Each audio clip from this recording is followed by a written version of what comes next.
Welcome to Game Night, presented by Quaker Steak and Lube, as you just heard. I'm Phil Aldridge, along with my atomic wingman, Garrett Gordon. Back together again.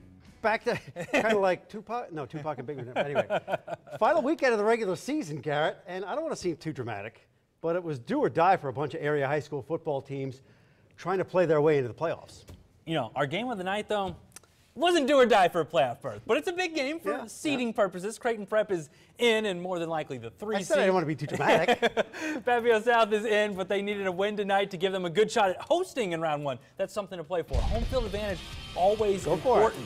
Number 3 team in the state, Creighton Prep already has that 3 seed locked down, but Papio South came to play. Gabe Smallwood, the quarterback, bounces outside. 38 yards. They knock him out just inside the 5. Would lead to this. Tristan Fairchild, end zone bound. Very nice. Did you shoot this game, Garrett? Very nice. This. Well done. 7-0 Papio South. Prep on offense. Micah Wrench, have yourself a day, Mr. Wrench. 20 yards here. Whoa. He had 3 touchdowns on the day. Micah Running Wrench. hard. Papio South now on offense. Smallwood rolls out. Jeremiah Stovall's going to step in front and say, thanks for that. I'm going the other way. Pick 6, 28-10. Prep gets the W. All right, over at Buell Stadium, it was Papio and Millard North. The Monarchs have a quarterback named Jack Kalina, and this kid is good. Check out this pass. Out of the gun, the flag route. Woo! To Grant Van Scoy, 7-0 Papio. Mustangs would answer, though. Adrell Taylor. This guy has been doing this all season long. The student body left, and he's going to run for a long game. Look at the stiff arm. Look at this kid. Give him the Heisman. That was 60-plus yards. He gets dragged down at the 1-foot line. They score the very next play. More Papio offense, though. This time, Kalina, he's going to find Gabe Kendall. That's a 40-yard gain. Then a couple plays later, Cal Matheson takes it in. Millard North, though, a furious second half, 28 points. It was a scoring festival. Mustangs win at 49-29. Papio is out of the playoffs. Top 5 battle here. Both these teams in. Bellevue West and Omaha Central. Jalen Bradley also into the end zone. 12 yards up the gut. Bellevue West 7-0. Same quarter. More from Bellevue West. Jaden Kowalski to CJ Johnson. Stunting like his daddy. 14-0. J-Ball not happy about that. Play some defense. Playing a little offense too. Jordan Flowers, Caleb Johnson. 14-7 now. 7-point game. But I hope you had CJ Johnson on your high school fantasy team today, because this is 78 It's high school, Garrett. You got to have him, though. I have him on mine. It was a first-round pick. Touchdown there. That's a D1 player. Really, yes. Going to Wyoming. 34-28. Bellevue West gets the W. All right, next up, Omaha Burke at Lincoln Northeast. Opening drive of the game for Burke. Garrett Campbell. You love that name, don't you? Great first name. Takes it in from 9 yards out. It was 7-0 Bulldogs. Burke gets it back. Huntori Monroe. What a name. You got to love it. He hits Alec Ellis. A huge pickup. And later in the drive, Campbell, look at this. Doing it. Sweet play action. He would take it in. Doing it well. And Burke, big winner tonight, 49-7. They have clinched the playoff berth as a wild card. Good for them. Lincoln East on the road at Omaha. Brian, hide the eyes for the children and the women. This was ugly. Oh, no. Bubba Sparks ugly on this one. Bubba Sparks? Bubba Sparks ugly. That's Nathan Nets with the touchdown on the pick 6 there. Later, Lincoln East, Brandon Carpenter. He's going to reverse field. Watch, he's on this side. And no, going the other way. That's a big running back. 55 yards. Put it in your other hand, son. Lincoln East wins 49-7. Major playoff scenarios involved in this Millard South and Columbus game. Columbus wins it 20-13. That means Millard South is eliminated. Columbus going to the playoffs. Bummer. Take a breath, Garrett. I am. You need a drink or something? Maybe just water. A little water. Of course. All right, we got a lot more moving pictures to show you. Area teams in Class B trying to improve their playoff spots, plus the Western Iowa playoff picture, and the Lancers hockey. It's all straight ahead. KMTV is proud to be a part of the new exhibit Once Upon a Farm at the Omaha Children's Museum, October 18th through April 12th. KMTV.com for details. Unlike Pete Ricketts, I wasn't born to a rich family. We didn't have a lot growing up on the farm. So we pinched pennies, and we worked together with neighbors to get things done. And I drew in that experience in working with Republicans and Democrats to help small business and create jobs. And I fought to make college affordable so every Nebraskan has a chance to get ahead. You know, big corporations and CEOs have politicians who will pass tax breaks for them. We need someone who will fight for middle-class families. And that's what I'll do as governor. Chuck Hessebrook, governor.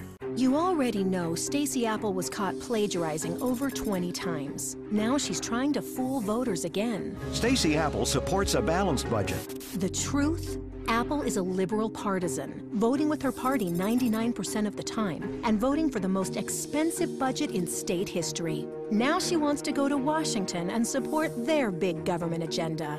Iowa can't trust Stacey Apple.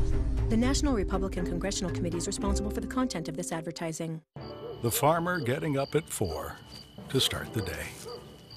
The single mom adding a third job so her daughter can do volleyball camp. The pastor driving 40 miles because some folks need a little help. That's Nebraska. These stories aren't really all that uncommon. It's just who we are.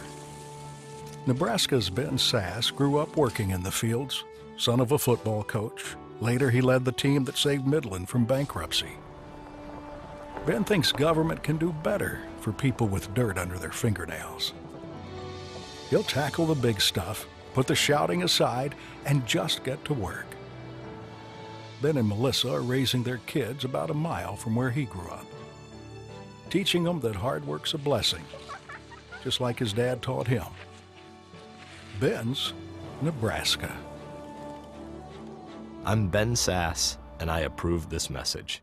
The stories you care about. She became the first baby to get a heart transplant at Children's Hospital. 50 years of forecasting. Pretty good area of rain forecast down to our south. Make the switch to the station more of your neighbors are calling home. Action 3 News. Weather Alert Kids. KMTV.com for details. Welcome back to Game Night, presented by Quaker Steak and Lube. And now we'll delve into the Class B playoffs picture, where playoff seeds were somewhat of an issue, but more seeding was the issue. All right, Garrett, the Juggernauts from Gretna already had a stranglehold on the #1 seed in the district, but Elkhorn South, 9th in power points. They're in the playoffs, but a win tonight over the top-seeded team would move them up a few notches Probably in the playoffs. helps, yeah. And it looked great tonight. Elkhorn South was already up 21-0. Is that a xylophone? That's what that is. I think it is. Third quarter. This is Chase Templeton, the Gretna quarterback. Look at him. Look at the escapability. And he still has the peace of mind to dump it off to Ricky Johnson. 31-yard pass completion. 21-7.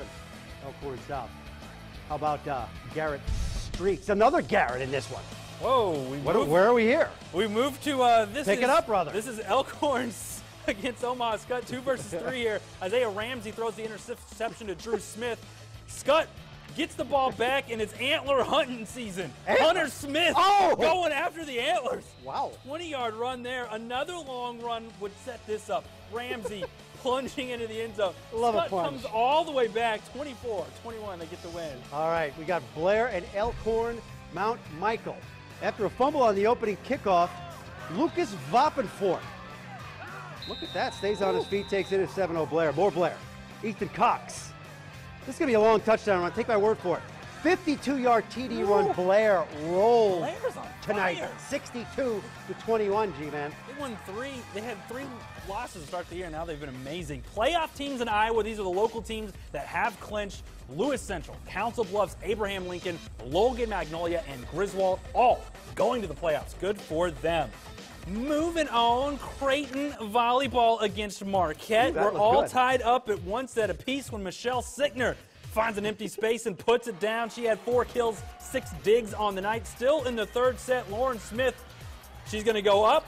The ball's going to go down. The overpass kill for Lauren Smith. 10 kills for her. Leia McNary going up for the kill. Creighton wins 3-2-1. All that pink for Breast Cancer Awareness Month.